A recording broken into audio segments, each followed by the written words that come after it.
How to use this module. Before you start answering the module, I want you to set aside other tasks that will disturb you while enjoying the lessons. Read the simple instructions below to successfully enjoy the objectives of this kit.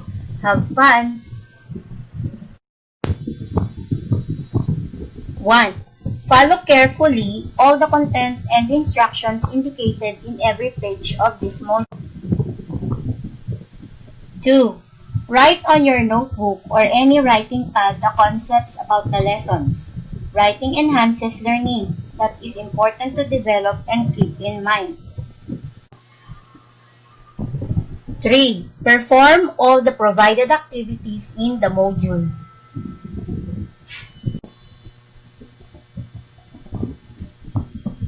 4. Let your facilitator or parent or guardian access your answers.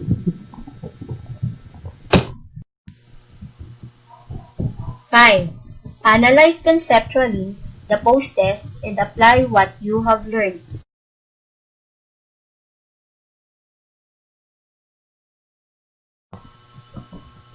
And number 6, enjoy studying.